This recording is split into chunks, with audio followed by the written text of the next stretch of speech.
안녕하세요. 일단 저희 유튜브 수업이 이제 영상 처음에 주제를 많이 생각했습니다. 문법 수업을 할지, 비문학 수업을 할지, 문학 수업을 할지 고민하다가 본질적으로 지금 상황에서 선생님이 가르치는 학생들 대상을 생각했을 때 뭐가 도움이 될 수 있을까? 그리고 요즘 아이들이 학생분들이 뭐가 고민이 많을까 생각해 보니까 특히 지금 1학년 기준을 봤을 때 1학년 1학기 중간고사 때도 있고 기말고사 때도 있고 2학기 전체적으로 봤을 때 이제 본격적으로 중학교 때 배우지 않은 고전 시가에 관련된 작품을 배우게 됩니다. 그러면 고전 시가의 작품을 하다 보면 많은 학생들이 선생님 고전 시간 안 읽혀요. 너무 어려워요. 안 할래요. 그런 고민들을 많이 듣거든요. 자, 그래서 뭐 이 영상을 보는 고3 친구도 듣고 있고 고2 친구들도 있을 겁니다.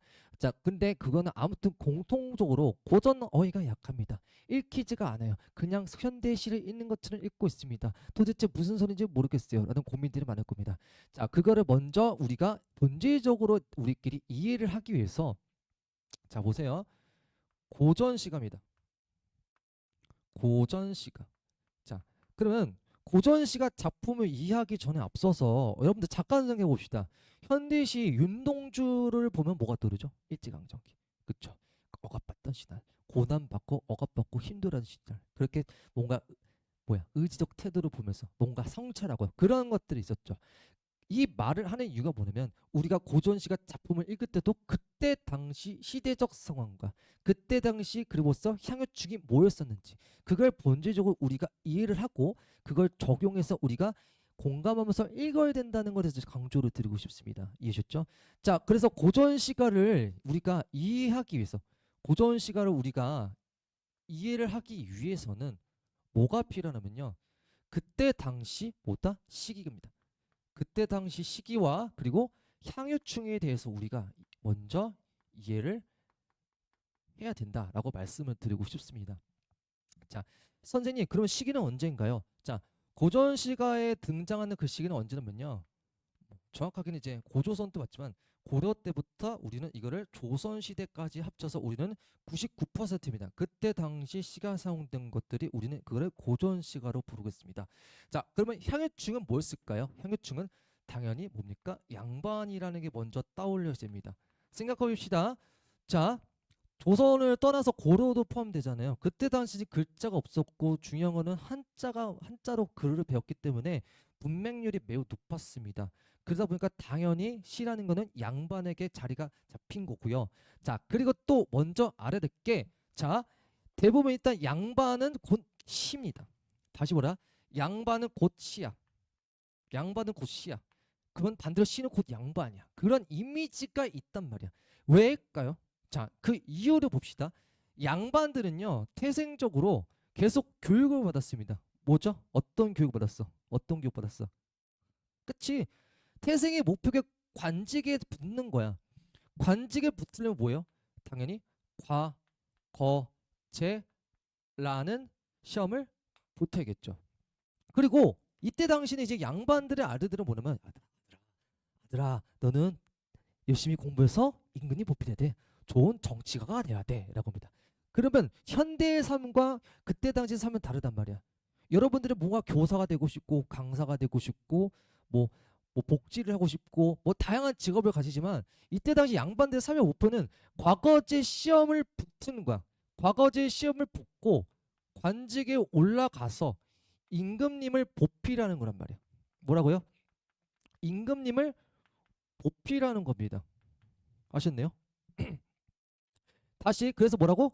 임금님은 어떤 존재가 죠 임금님은 하늘 같은 존재라고 그렇게 계속 살았던 거야. 이해하셨죠? 자, 그래서 고 시는 양반인 거고요. 자, 그러면 이 사람들은 시를 왜 많이 썼을까? 현대에서 여러분 주위의 친구들 중에 신이 되고 싶다. 뭐 한강 같은 신이 되고 싶다. 그런 친구들이 그렇게 많지는 않죠. 각각의 다양한 직업을 가지고 싶으니까. 자, 근데 중요한 거는 그 시라는 게 왜 많이 사용되냐면 자, 예전에 과거제 시업 중에서 제술업이라는 게 있었습니다. 뭐라고요? 제술업이라는 게 있었습니다. 제술업. 그 중에서 뭐가 있었냐면 시창작이 있었다는 거야. 뭐가 있었다? 시창작이 있었어. 그러다 보니까 그 안에서 내용들은 뭐겠어? 본인의 정치적인 포부, 나의 정치의 포부, 난 이렇게 할 것이다. 임금님 보필하고 백성들을 이렇게 보살필 것이다. 뭐 이런 다양한 자기의 정치 포부를 계속 그렇게 썼어. 시를 한 편만 쓴 게 아니겠지. 한 편, 두 편, 세 편, 네 편 미친 듯이 썼을 거란 말이에요. 아셨죠? 자, 그래서 과거제 고등시험 제수로 복고 그렇게 시 창작이 존재했었다. 자, 그래서 다시 보겠습니다. 그래서 당연히 그래서 시라는 거는 양반이 자리를 잡게 된 거고, 자, 그리고 여러분들께서 아셔야 될 게 뭐냐면 여기까지는 시기와 향유증에 대해서 알았습니다. 근데 향유증은 양반만 있었을까요, 여러분들? 향유증이라는 게 양반만 있었을까요? 양반만 있진 않았죠. 양반만 있는 게 아니라, 자, 알파로 뭐가 있었을까? 기녀도 있었다는 거야. 기녀. 뭐라고? 기녀도 존재했다. 왜 기녀가 됐을까요? 대표적으로 기녀하면 누가 떠오르시나요, 여러분들? 대표적으로 하면 뭐가 떠오르시죠? 그쵸? 황진이가 떠오르실 겁니다. 대표적으로 우리는 기녀하면 황진이가 떠오릅니다. 자, 황진이는 기녀입니다. 근데 여러분들 아셔야 됩니다. 양반들도 본인들만의 어떤 문화가 있을 거야. 그쵸? 문화가 있을 거야. 그러면 그 양반들의 문화가 뭐가 있었을까? 당연히 학식 있는 것들이겠지. 시짓고 뭔가 학식 있는 그런 학문적인 것들 어떤 문화가 있을 거야. 그러면 기녀들 입장에서는 그 양반들을 뭐, 어떻게든 맞춰주기 위해서 뭐 해야 돼? 얘네도 한자를 배웁니다. 그리고 그림도 배웁니다. 그리고 악기 연주도 배웁니다. 자, 그러면 어떻게 본 거죠? 만능 엔터테인먼트나 기녀는 아셨어요? 그 양반들을 맞춰주기 위해서 악기 연주도 하죠. 그림도 그리죠. 한자도 배우죠. 당연히 거기서 그중에 뭐가 들어가? 얘네도 시를 짓게 된 거야. 아셨죠? 그 양반들을 맞춰주려면 기녀들 입장에서는 시도 배우는 거야. 그래서 자연스럽게 기녀들도 시를 창작하는 그런 모습도 있습니다. 근데 본질적은 뭐라고? 양반은 시라고 그래도 다를 게 없다는 거죠. 아셨죠? 자, 첫 번째로 시기와 향유에 대해서 배웠고요. 자, 두 번째로 뭐냐면 그 양반들을 이해하기 위해서입니다. 자, 그럼 우리가 뭐야? 양반들에 대해서 이해를 해줘야 돼. 우리가 양반들에 대해서 이해를 해줘야 되는데 어떻게 이해하냐면요. 첫 번째 출발점에 대해서 말하자면 과거입니다.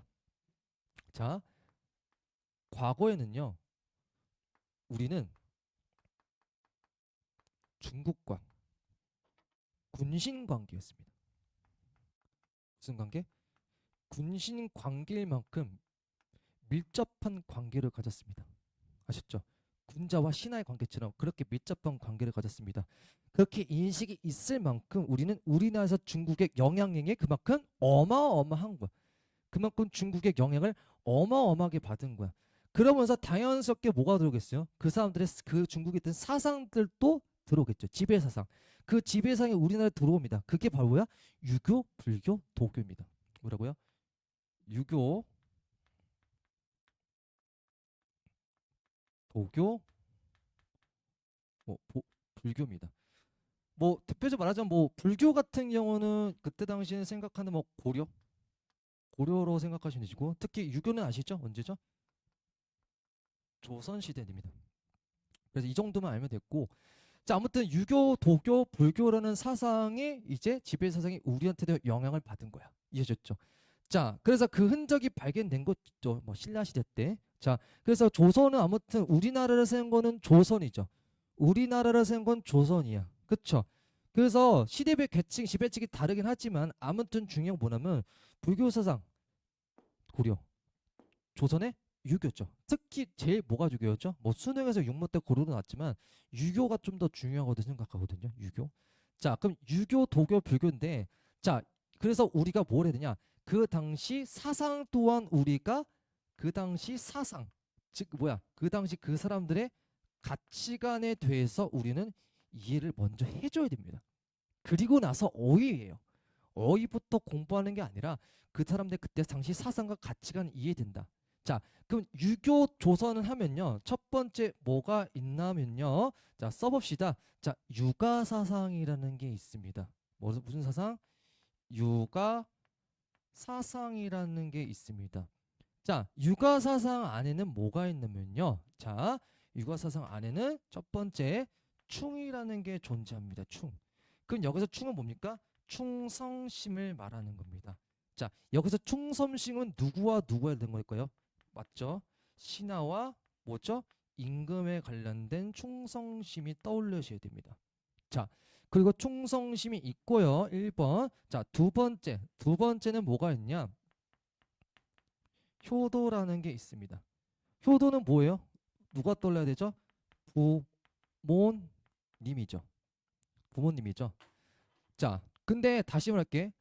임금님은 어떤 존재라고 했었지, 얘들아? 임금님은 하늘 같은 존재라고 했었어. 그리고 다시 시를 써서 정치 포부를 드러낸다고 했습니다. 그러면 그 안에서 시를 쓰는 데 있어서 그 시를 창작하는 데 있어서 임금님에 대해서 직접적으로 언급을 못했어. 아셨죠? 시를 창작하는 데 있어서 임금님에 대해서 직접적으로 언급을 못했단 말이야. 아셨나요? 뭐라고? 임금님에 대해서 언급을 못했다. 이것도 왜 중요하냐? 실제로 고전 시가를 읽을 때 여러분들 어떻게 하시냐면 뭐 남녀간의 이별의 상황의 작품들이 좀 많습니다. 남녀간의 사랑, 남녀간의 사랑, 남녀간의 사랑에 관련된 작품들이 많은데 여러분들 고전 시 읽을 때 대부분 뭐야? 남자가 이민고고, 그렇지? 그리고 화자는 어떤 여성이죠? 화자는 여성 화자란 말이야. 여성 화자야. 그래서 그런 여성 화자가 임을 계속 뭐야? 계속 그리워하는 상황이야. 뭐라고요? 그리워하는 상황이야. 그럼 생각해 보자. 왜 이렇게 썼을까? 다시 임금님에 대해서 직접 언급을 못하니까 뭔가 간접적으로 남녀간의 사람이 어때요? 애절감 있잖아. 슬프고, 그치? 좀 더 공감이 되고. 아, 남자가 남자 그런 거 좀 게이스럽잖아, 그치? 그래서 지금 여성 화자와 임을 남자로 세팅을 해놓고 그렇게 그리워하는 거로 표현한 겁니다. 근데 왜 그림장하는 거는 자 생각해 봅시다. 솔직히 까놓고 말해서 육아 사상에서는 충성심 효도라는 게 있지만 이거에 관련된 주제를 쓴 사람들은 어떤 사람일까, 얘들아? 이걸 쓴 사람들은 주제는 자, 첫 번째입니다. 첫 번째, 과거제 시험에 떨어진 사람. 두 번째, 죄를 지어서 유배지를 간 사람. 세 번째, 관직을 그만둔 사람. 네 번째, 속세가 싫어. 자, 여기서 속세에 대해서 말씀드리겠습니다. 속세가 실증이 난다는 거는, 속세는 거는 뭐냐면 우리가 살고 있는 인간 세상을 뜻하는 겁니다. 인간 세상. 그러면 이 인간 세상 속세라는 건 뭐냐면 좀 더 넓게 보셔야 됩니다. 자, 뭐냐면 자, 내가 관직을 가고 임금님 보필하는 것들은 다 뭡니까? 이런 것들. 부, 귀, 공, 명이라고 합니다. 그리고 부귀, 영, 화가 있습니다. 그리고 입신, 양명이라는 게 있습니다. 즉 뭐야? 돈 많이 벌고 내 이름 널리 떨치는 거야, 명성을. 근데 이런 것들이 인간 사상에 있는 모든 것들을 우린 속세라고 지칭합니다. 그게 실증이 나서 그 속세 자체가 실증이 나서 뭐야? 어디로 가냐? 자연으로 은거를 하는 겁니다. 자연 속으로 은거를 한단 말이야. 아셨죠? 자, 그러면 다시 말씀드릴게요. 그럼 충성심에 관련된 주제와 효도에 관련된 주제를 쓰는 사람들은 대부분 뭐야? 과거제 떨어지고 유배지 가고 관직 그만두고 속세가 싫어서 자연을 응거한 거란 말이야. 그러면 지금 따지고 보면 물리적으로 임금 옆에 있는 상황이에요, 아니에요? 없는 상황이죠. 그럼 멀리 떨어져 있죠. 그래서 지금 임금님 옆에 없으니까 그리워하는 상황이니까 그거랑 일치한 게 남녀간의 사랑과 그렇게 유사한 겁니다. 아셨죠?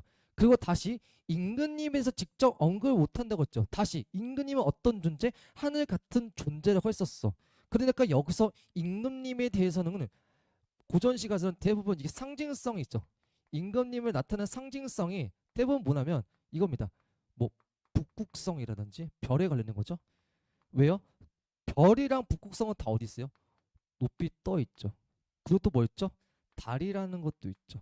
그럼 등등등 이건 뭐야? 아, 임금님을 지칭한 거다라고 생각하시면 됩니다. 근데 이런 것들을 가리는 요소들은 뭐가 있습니까? 그쵸? 물리적으로 하늘이라는 존재가 있습니다. 이 하늘 같은 경우는 해석하기 나름입니다. 하늘 같은 경우는 뭐죠? 우리는 이제 그거를 장애 물이라고 할 것이다. 그리고 뭐다 이거를 시대적으로 생각한다면 간신배라고 또 해석을 할 수 있다라고 생각하시면 됩니다. 이해하셨나요? 오케이? 자, 그래서 육아사상은 충성심 효도다. 다시 생각해보자. 효도도 똑같아. 뭐겠어? 효도 못하는 상황인 거야. 임금이 보피 못하고 옆에 없고 유배지 가고 아니 유배지 가서 어머님이랑 떨어진 거잖아. 그리워 안 그려? 그리워하는 거겠죠. 그리고 봐. 효도도 하려면 어떻게 돼? 효도. 여러분들 뭐죠 지금? 학생 신분이죠. 그거 어떻게 돼요? 열심히 공부하는 거잖아. 그치? 얘네도 똑같아. 열심히 공부하는 게 부모님의 효도야. 입심양명, 부귀공명, 부귀영화를 하는 게 얘네들 효도야. 부모님에게. 아셨네요? 근데 효도를 썼다는 게 뭐야? 내가 실제로 현재 내가 부귀공명, 부귀영화, 입심양명을 못한 상황이야. 그렇기 때문에 그런 시를 쓴 사람들이 많다는 거죠. 이해하셨나요? 오케이? 자, 그래서 아무튼 결국 뭐야? 아, 정리를 하자면 정치적인 포부, 내 정치적인 이념을 드러내기 위해서 그렇게 시를 사용된 거구나라고 생각하시면 됩니다. 그리고 마지막 뭐다? 우리가 고전시를 읽을 때 남녀 간의 사랑 그리워 그렇게 생각하기보다는 이분법적으로 계속 뭐야? 아, 이거는 임금님일 수도 있겠다. 이거는 임이다. 남성 화자다. 남성을 구리한다. 임이다. 그렇게 두 가지를 생각하면서 읽어야 된다는 겁니다. 이해하셨나요? 자, 그리고 두 번째가 있는데요. 두 번째. 자, 그럼 다시 봅시다. 우리는 이제 고전 시가를 이야기해서 시기와 향유증을 이해했고 그때 당시 그 시를 창작한 이유가 뭐고 시가 왜 그렇게 많이 사용됐는지에 대해서 이제 우리가 생각했죠. 자, 두 번째는 뭐냐면 자, 육아 사상이 있다면 두 번째는 뭐냐? 자, 두 번째로 쓰겠습니다. 자, 두 번째는 자, 도가 사상입니다. 도가 사상입니다. 도가 사상. 아셨죠? 도가 사상이다. 뭐라고? 도가 사상입니다. 도가사상. 자, 도가사상에서는 딱 하나입니다. 도가사상 딱 하나입니다. 뭐냐면요. 무의 자연이라는 게 존재한다. 자, 그러면 원래는 제 주제는 뭐 자연친화 얘기를 하는데 그것보다는 무의가 뭐냐가 무의. 무의라는 건 뭐냐면 인위적이지 않는 거. 인위적이지 않다는 게 뭔 소리야? 인간의 손길이 닿지 않은 것들을 우리는 그걸 인위적이라고 해요. 그럼 인간의 손길이 닿지 않은 게 뭐가 있어요? 뭐가 있죠? 뭐가 있죠? 자연인 겁니다. 아셨나요? 그래서 거기에 관련된 것처럼 똑같이 속세, 부귀공명, 부귀영화, 이신양면처럼 뭐가 있죠? 자연 친화라는 것도 당연히 먼저 나올 거고요. 또 뭐 있죠? 뭐야? 물화일체. 그치. 물화일체라는 게 존재하고 또 뭐 있죠? 엄청 많아요. 이 단어 너무 많아. 뭐가 있어? 갈매기 그런 것도 있죠. 갈매기 흰 갈매기 이거를 나중에 백구라는 말도 나와. 그러니까 내가 이거를 얘기하는 게 뭐냐면 그래도 고전 시가에 관련된 어휘는 알아야 된다는 거야. 왜냐면 우리는 그 고전 시가 어휘를 다양하게 해석하기보다는 그거를 단어를 치환을 시켜서 이거는 속세를 뜻하는 지칭 단어입니다. 이거는 자연의 뜻을 지칭하는 단어입니다. 라고 그냥 우리는 그렇게 치환을 해서 빠르게 읽어야 된다는 거야. 그리고 결국 뭐야? 그 가치관을 우리가 이해를 해야 된다. 그 작품만 화자에 관련된 것들을 이해하셨죠? 자, 그리고 물화일체 있고 자연친화 여기서 뭐야? 안빈낙도라는 게 있죠. 안빈낙도. 안빈낙도라는 게 있고 뭐 안분지족도 있습니다. 등등등 있습니다.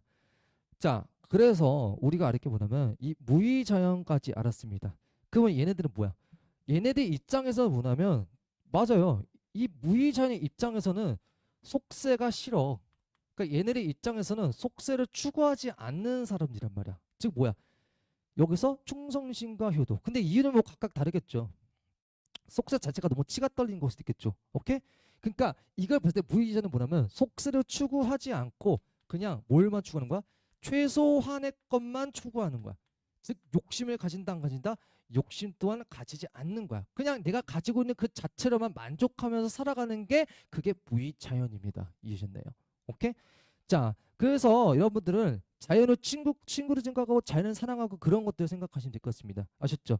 그러니까 완전 인간 사회와 관련된 그런 것들의 생각을 다 버리면서 살아가는 것들이 무의자연의 도가사상 가치관인 거고, 첫 번째는 육아사상, 충성심과 효도로 추구하는 게 있었다.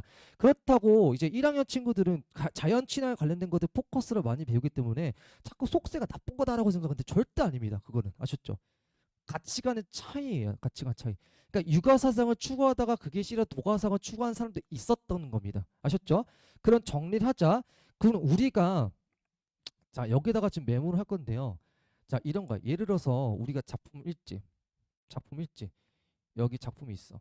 자 여기 작품 안에 있습니다. 그러면 내가 같이 또 적용하는 연습할 건데 여기 안에 작품들이 있어.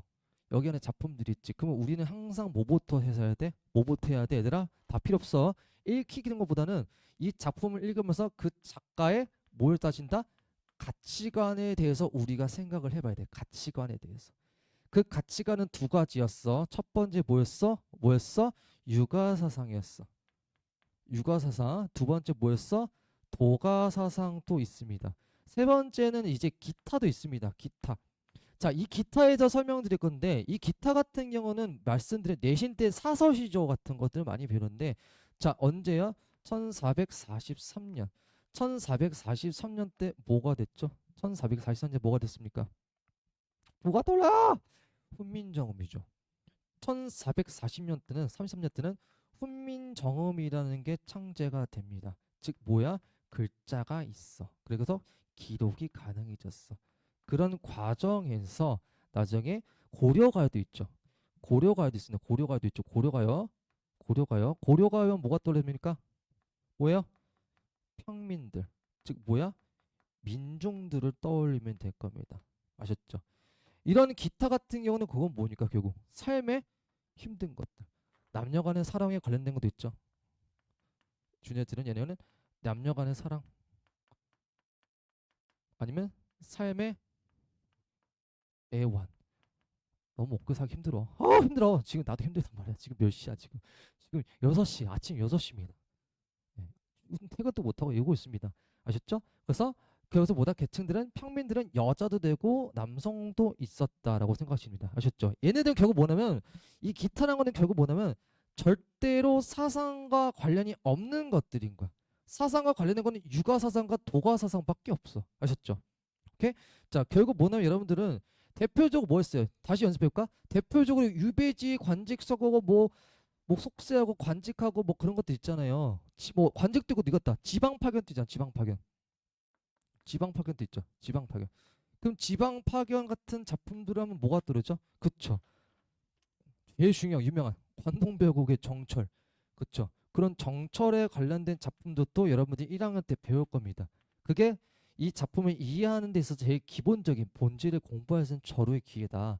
근데 그거를 먼저 작품을 때려박아서 암기하기보다는 이때 당시 시대적 시기와 향유층과 왜 시를 많이 썼고 그런 사상의 차이가 뭐가 있었는지 그거를 우리가 이해를 하고 나서 작품을 읽어야 된다. 아셨죠? 그러면 결국 봅시다. 육아사상과 도가사상을 나타내는 뭐가 있겠어요? 당연히 이제 그런 고전시가 어휘가 존재할 겁니다. 그러면 우리가 여기 본문 안에 들어가면 고전시가 어휘가 예를 들어서 아까 말했어 백구라는 게 나와. 백구는 무슨 의미였지? 뭐야? 흰 갈매기야.